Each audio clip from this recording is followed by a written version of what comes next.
Bonjour à toutes et à tous pour ce dernier culte offert par les paroisses de la région du Chablais vaudois. Aujourd'hui, nous vous accueillons dans la paroisse d'Ormont-les-Uns et Nicole et moi dans notre salon. Nous sommes en communion les uns avec les autres là où nous nous trouvons.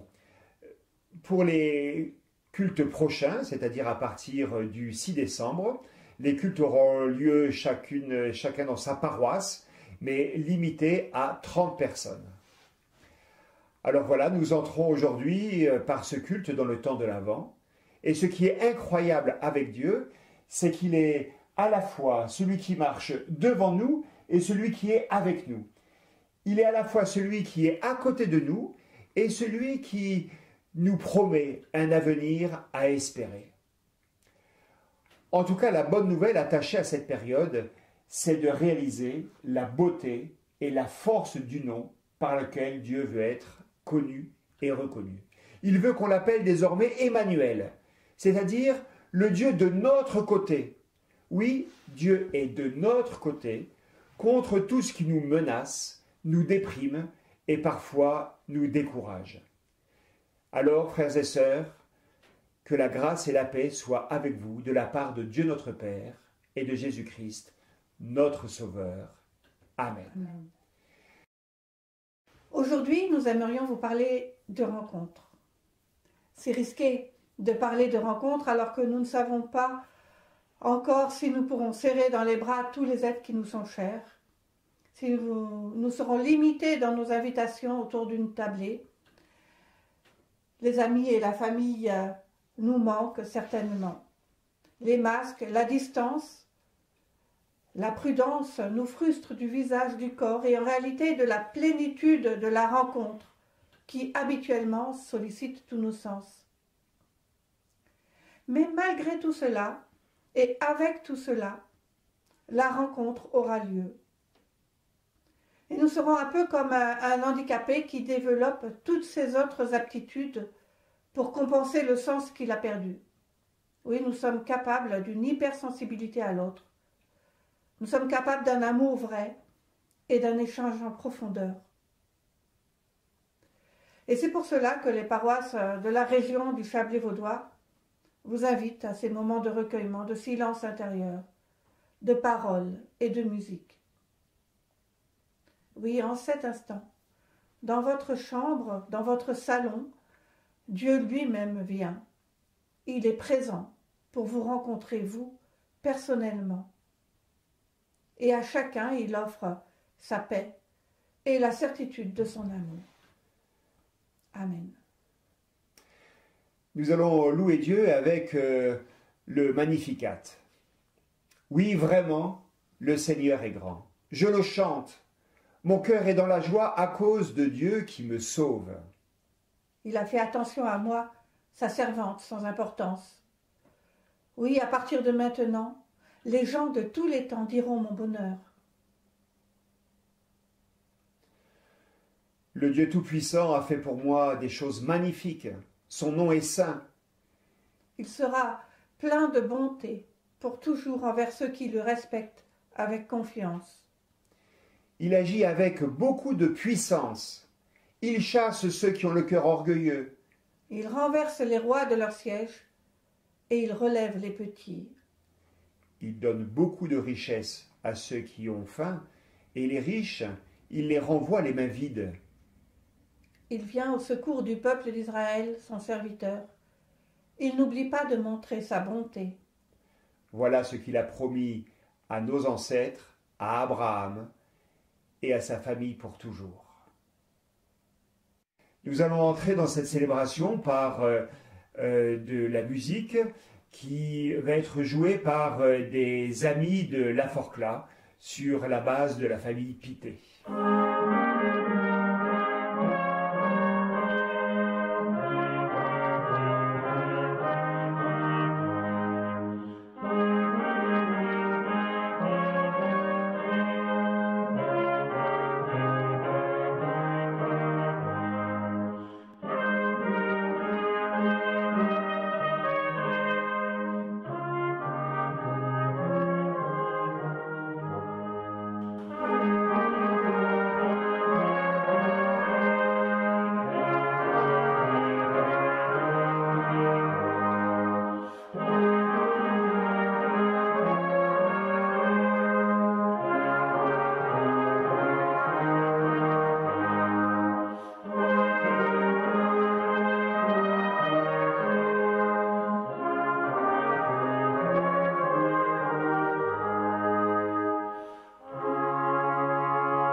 Lecture de l'évangile de Luc au chapitre 1, les versets 39 à 49. En ce temps-là, Marie partit en hâte pour se rendre dans le haut pays, dans une ville de Juda. Elle entra dans la maison de Zacharie et salua Élisabeth. Or, lorsqu'Élisabeth entendit la salutation de Marie, l'enfant bondit dans son sein, et Élisabeth fut remplie de l'Esprit Saint. Elle poussa un grand cri et dit : « Tu es bénie plus que toutes les femmes, béni aussi est le fruit de ton sein.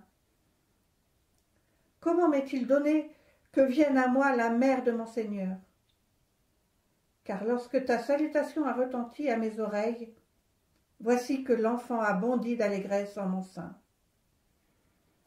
Bienheureuse celle qui a cru, ce qui lui a été dit de la part du Seigneur s'accomplira. » Alors Marie dit : « Mon âme exalte le Seigneur, et mon esprit s'est rempli d'allégresse à cause de Dieu, mon Sauveur, parce qu'il a porté son regard sur son humble servante.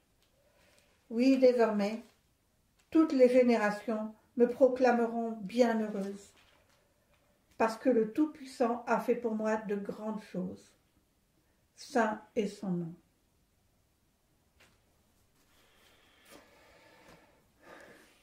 Demain, pas maintenant, bientôt, attends un instant, encore 5 minutes.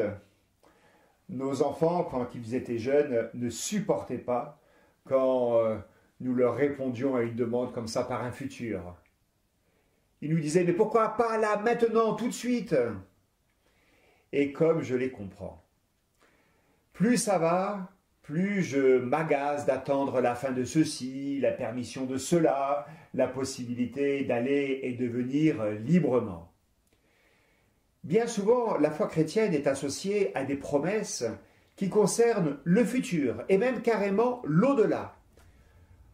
En réalité, je crois qu'une des caractéristiques des promesses bibliques, c'est que tout commence déjà dans l'aujourd'hui du croyant.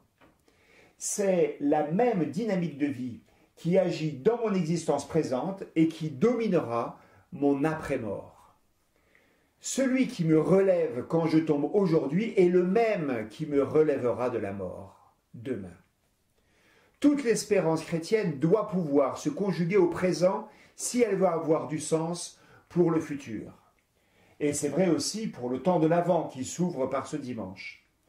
C'est aujourd'hui qu'il faut discerner les signes de la présence de Dieu dans notre histoire, si nous voulons pouvoir le reconnaître tel qu'il se donne à voir à Noël. Et là encore, et peut-être même surtout là, demain commence aujourd'hui. Alors notre texte permet précisément de rentrer avec Marie et Élisabeth dans cette dimension du présent de l'Avent. Et j'ai demandé à Rembrandt d'être le témoin de cette scène, de nous rejoindre en quelque sorte. Parce que ce que j'aime dans la peinture hollandaise, et plus particulièrement chez lui, c'est que c'est un peintre de la vie quotidienne. Chez Rembrandt, il n'y a pas d'angelot grassouillet, il n'y a pas d'auréole ou d'éléments désignant l'extraordinaire de la présence de Dieu. Non, ici, dans ce tableau, il y a des membres d'une même famille et qui se retrouvent, et c'est tout. Rembrandt peint une scène qui n'est importante que pour ceux qui la vivent. Pour le passant, il n'y a rien qui mérite qu'on s'y arrête, il n'y a rien de particulier, en fait, il n'y a rien à raconter. En les voyant se saluer, nous ne sommes pas non plus obligés de penser que Marie et Élisabeth échangent des propos, je dirais, d'une profondeur extraordinaire ou des paroles pieuses. Non, elles parlent certainement du voyage, de la fatigue, et puis ensuite elles passent en revue la famille, les rhumatismes de Zacharie, le prix du pain, et puis aussi elles parlent chiffon, layette et météo, et pourquoi pas même du chien, oh comme il est mignon ce petit chien, et comment il s'appelle, etc. Bref, nous ne sommes pas forcés de séparer les niveaux de parole, car même le bavardage peut être habité. La légèreté d'une discussion exprime aussi le plaisir simple d'être là ensemble. Et puis parfois, c'est au cœur du bavardage et des propos futiles que perce la préoccupation profonde, le souci, la faille, la brisure. C'est au cœur de l'anodin que peut jaillir l'émotion, un appel et même parfois une parole forte, une parole qui engage. Et pour moi, ce tableau pointe le bonheur simple d'être présent au présent. Il nous rappelle l'importance de l'insouciance, du rire et du temps perdu ensemble. Pas besoin d'être sérieux, grave et profond pour vivre des moments de communion avec Dieu. En fait, notre vie tout entière se déroule dans la présence de Dieu et sous son regard bienveillant. Toute notre existence se déroule dans son univers. Nous sommes en lui et lui en nous. Et nous ne sortirons jamais du rayon de son action, du rayon de sa bienfaisance, bienveillance. Cette peinture nous rappelle cette vérité fondamentale et tellement importante. Et cette vérité, c'est que Dieu est réellement présent dans le quotidien, dans la répétition des jours. Donc c'est dans une scène ordinaire que Dieu se manifeste. Et c'est ce matin, dans votre salon, comme nous dans le nôtre, que Dieu nous fait signe. En fait, Dieu n'est pas plus dans un temple que dans votre salon. Il n'y a pas de lieu saint, il y a juste des temps mis à part. Il n'y a pas de lieu sacré, mais des espaces consacrés. Oui, Dieu se manifeste dans notre vie et dans notre monde, mais il est tellement proche de nous que parfois, nous n'arrivons même plus à le voir. Il est tellement inattendu que nous avons du mal à le suivre. Il est tellement imbriqué à notre quotidien qu'il nous paraît inimaginable de l'y rencontrer. Alors oui, ce matin, la bonne nouvelle est là. C'est qu'au cœur de nos incohérences, au cœur de nos cohérences, de nos doutes et de notre foi, malgré nos peurs et nos hésitations, Dieu se révèle présent. Dans la grisaille de nos vies, il prend la parole. Dans la banalité du quotidien, se manifeste l'extraordinaire du divin.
Alors je vous propose de faire un focus sur la rencontre entre les deux cousines à travers cette gravure de Lindegaard.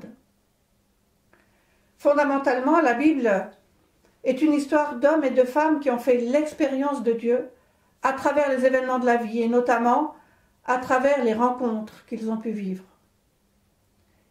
Et le maître mot dans la rencontre, c'est l'accueil. L'accueil de l'autre, totalement, gratuitement. Le recevoir comme il est ou comme elle est, sans faire de projet sur lui, sur elle, sans espérer de changement, sans attendre non plus une décision. Il s'agit d'un cœur à cœur, d'un corps à corps, d'un plein accord. En fait, l'accueil est total. Et l'accueil, c'est aussi le maître mot de l'Évangile, car c'est bien cela l'expérience première. Faire l'expérience du fils prodigue accueilli sans condition par son père, sans restriction, sans hésitation. connaître la délivrance de Zachée, découvrant dans le regard du Christ une image de lui-même insoupçonnée, infiniment plus belle que celle dans laquelle il se croyait enfermé. L'accueil de Dieu qu'on célèbre au moment du baptême, c'est avant même que soit prononcé un mot, avant même que soit posé un acte, la parole de Dieu nous rejoint. Je te connais par ton nom, tu es à moi, je t'aime d'un amour éternel. C'est cet accueil-là qui détermine notre identité chrétienne et oriente notre être aux autres, nos engagements. C'est cet accueil que nous pouvons vivre quand la relation devient rencontre, quand chacun peut être appelé par son nom, quand l'attention est réelle, quand chacun est là, pleinement, en vérité, quand chacun sent la présence de l'autre totalement, dans chacune des paroles prononcées, dans la moindre attitude. Alors oui, dans ces moments-là, tout peut se passer. Chacun peut, dans cette relation, librement et simplement, évoquer son existence, mettre des mots sur son passé, sur ce qu'il vit maintenant, sur ses projets, ses questions, ses déceptions. Une cohérence surgit alors dans ce qui paraissait éclater. Un sens nouveau peut se dessiner dans ce qui semblait absurde. Il y a des lignes de force qui se dégagent de notre vie et peut-être le brouillard se dissipe, l'horizon se dégage et une énergie nouvelle est disponible pour toutes sortes de projets. Quand la relation bascule en rencontre, la vie quotidienne s'ouvre alors à sa signification ultime. Et je pense que nous avons tous vécu ces moments de grâce et que nous savons tous ce que cet accueil-là veut dire de guérison, de libération, de courage, de confiance renouvelée. Chers amis, en réalité, nous pouvons avoir les plus beaux discours du monde sur la chrétienté, sur la grâce. On peut avoir la plus belle théologie. Rien ne remplacera jamais l'expérience concrète de la rencontre, de l'accueil et de la reconnaissance mutuelle. Rencontre avec des frères et des sœurs et à travers eux, rencontre du Christ. Rencontrer réellement et prendre le risque de se laisser rejoindre en vérité, c'est très concrètement et très pratiquement vivre et dire la grâce de Dieu. Chacun sait que manifester la grâce de cette manière-là est d'une pertinence extraordinaire dans notre société qui s'illusionne à vouloir communiquer toujours plus sans jamais aller jusqu'à la rencontre physique de l'autre, la rencontre réelle de l'autre. Et de fait, la solitude va grandissante et avec elle la peur. L'évangile de la rencontre est simple et risqué. Il est aussi accessible à tous et à chacun. Et c'est ce que vivent ce matin ces deux cousines. C'est aussi, je crois, le cœur même du ministère de Jésus. Chacun peut vivre cette bonne nouvelle dans sa famille, à Noël par exemple, sur la place du village, ou même dans son travail ou à l'église. Mais l'évangile de la rencontre a encore une autre pertinence. Le fait est que notre société a tourné le dos, pour un temps, au système de pensée à visée universelle. Les institutions, quelles qu'elles soient, sont mal vues. Mais la vraie question n'est pas d'abord la question de l'autorité des institutions. Non, la vraie question, c'est la question de la crédibilité de ceux qui parlent, et notamment de ceux qui parlent au nom du Christ. Oui, la vraie question est celle de la crédibilité de notre parole.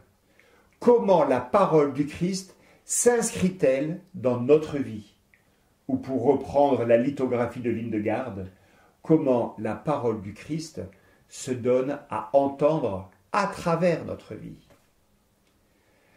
Ce qui est considéré comme vrai aujourd'hui, c'est ce qui exprime la sincérité et l'authenticité. La vérité, c'est d'abord la vérité d'une personne. La pertinence de l'Évangile aujourd'hui suit le même chemin. La parole de l'Église n'est plus attendue nulle part. Non, ce qui est attendu, c'est la parole des témoins. Et à y regarder de plus près, la Bible a pour ainsi dire toujours parlé aux hommes et aux femmes de cette manière-là. La parole résonne depuis toujours et pour toujours à travers des paroles humaines, fragiles, contestables. Et ces paroles sont fortes d'être habitées. Dieu ne parle pas aux hommes sans témoin concret. Sa parole résonne à travers notre bouche et nos mots. La crédibilité de notre parole doit aller jusqu'à exposer nos questions, nos failles, nos doutes. Il ne faut pas cacher nos fragilités comme si c'était un contre-témoignage. Il s'agit d'être vrai, car nous n'avons pas de prêt-à-penser à fourguer. Nous avons juste à témoigner. Et témoigner, c'est toujours s'exposer. Et peut-être que le contraire de s'exposer, eh bien dans ce contexte, ça pourrait être s'imposer. Nous n'avons pas à convaincre. Nous avons à être ce que nous sommes en vérité. Être vrai avec tout ce qui nous habite. De recherche, de tâtonnement, d'hésitation, de balbutiement, mais aussi de foi et d'espérance. Alors Élisabeth et Marie s'accueillent. Et subitement, de manière totalement inattendue, Dieu se manifeste au plus profond d'elle-même. Au plus intime de l'intime, quelque chose a bougé. Et cette manifestation de vie en elle est à la fois pleinement elle-même et aussi totalement autre. Chers amis, nous voilà devant une affirmation aussi étrange que belle. À chacune de nos rencontres, nous pouvons faire cette expérience renouvelée de la présence de Dieu.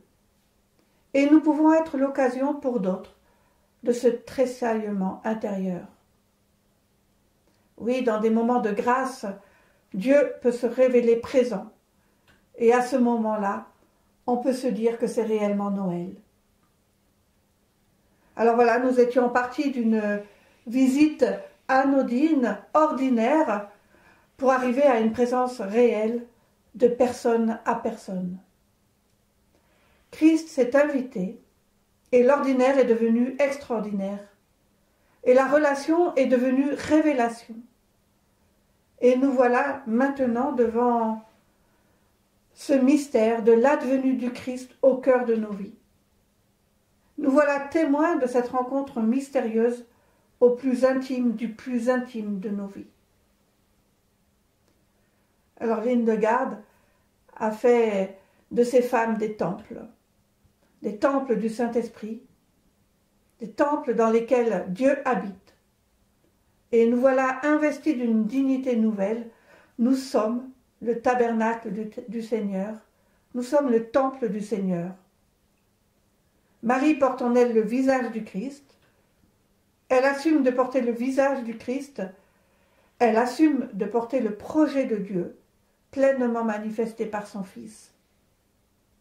Marie et Élisabeth, toutes les deux, deviennent des révélatrices de ce que chacune porte en elle. Et je crois qu'elles peuvent dire en chœur à Dieu qu'il me soit fait selon ta volonté.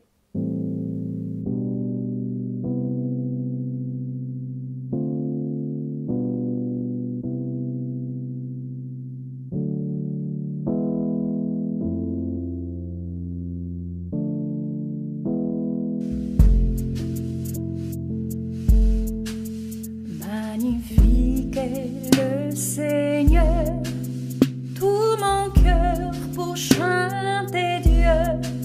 Magnifique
Nous prions.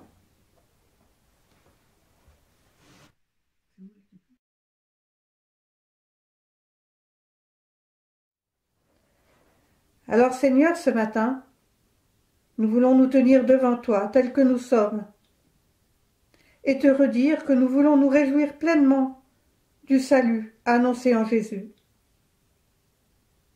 Nous voulons nous imprégner de cette bonne nouvelle, de cette espérance. Nous voulons qu'elle nous habite pleinement, afin que notre témoignage ne porte pas les traces d'un devoir, mais qu'il soit le fruit d'un trop-plein d'allégresse. Comme tu t'es fait solidaire de l'humanité en Jésus, nous voulons nous aussi porter avec toi les inquiétudes et les peines de ceux qui nous entourent. Père, nous portons en nous les visages et les situations de frères et de sœurs qui nous ont demandé le secours de la prière et nous voulons te les nommer.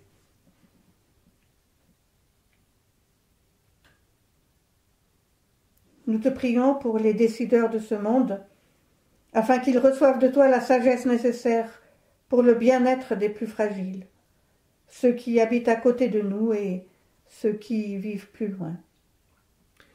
Et puis nous voulons te prier pour chacun d'entre nous qui avons, nous aussi, des décisions à prendre chaque jour.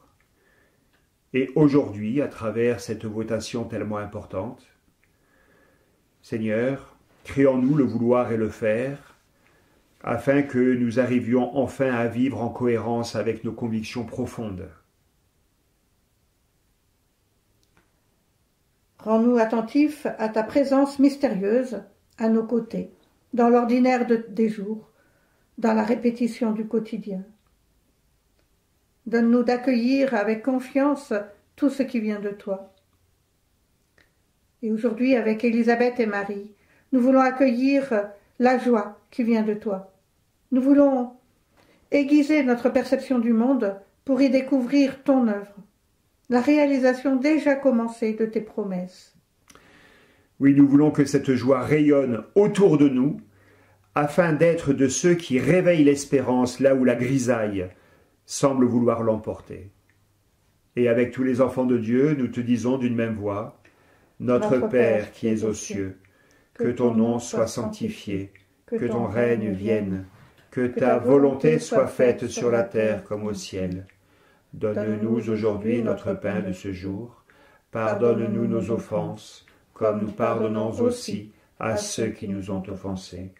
Et ne nous laisse pas entrer en tentation, mais délivre-nous du mal, car c'est à toi qu'appartiennent le règne, la puissance et la gloire, pour les siècles des siècles. Amen.